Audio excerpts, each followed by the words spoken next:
తెలంగాణ రాష్ట్రంలోని దక్షిణ కాశీగా ప్రసిద్ధిగాంచిన వేములవాడ శ్రీ రాజరాజేశ్వర స్వామి ఆలయంలో శ్రీ పార్వతీ రాజరాజేశ్వర స్వామి వారిల దివ్య కళ్యాణ మహోత్సవం అంగరంగ వైభవంగా కన్నుల పండుగగా జరిగింది. వరుడు శ్రీ రాజరాజేశ్వర స్వామి, వధువు పార్వతీదేవి అమ్మవారిని మేళతాళాలలో చైర్మన్ ఛాంబర్ ముందు ఏర్పాటు చేసిన ప్రత్యేక కళ్యాణ వేదిక వద్ద వరకు ఎదుర్కొన్నారు. వరుని తరపున ఆలయ ఈవో, వధువు తరపున అర్చకులు పెళ్లి పెద్దలుగా వ్యవహరించగా వరకట్నంగా 551 కోట్లు చెల్లిస్తామన్నారు.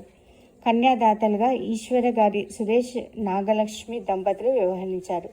అంతకుముందు ధ్వజారోహణ కార్యక్రమం నిర్వహించారు. ఆలయ ప్రధాన అర్చకులు నమలకొండ ఉమేష్ శర్మ ఆధ్వర్యంలో అభిజిత్ లగ్నం సుముహూర్తమున ఉదయం 10:55 నుండి 12:05 వరకు వేద మంత్రోచ్చరణలతో శ్రీ స్వామివారి కళ్యాణం ఘనంగా జరిగింది.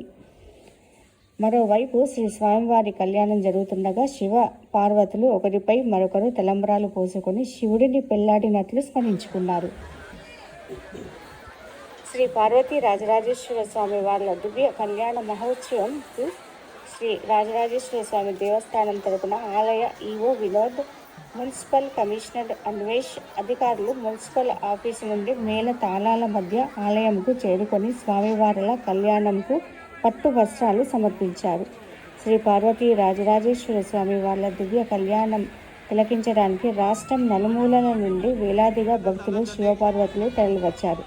దీంతో రాజన్న ఆలయంతో పాటు ఆలయ పరిసరాలు భక్తులతో నిండిపోయింది.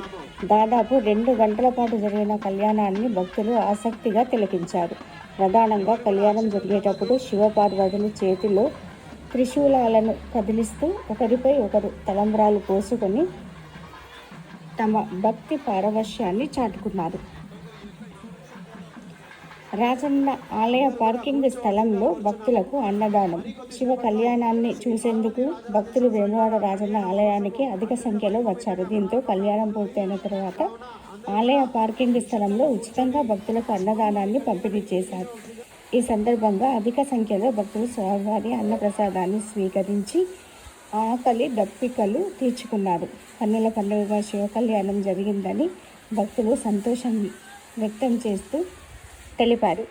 ఆలయం భక్తులతో సందడిగా మారింది. సుమారు 50,000 మంది భక్త జనం కోసం అన్నదానం ఆలయ ఈవో వినోద్ గారు చెప్పడం జరిగింది. 50,000 మంది భక్తజనం కోసం అన్నదానం ఏర్పాట్లు చేశారు.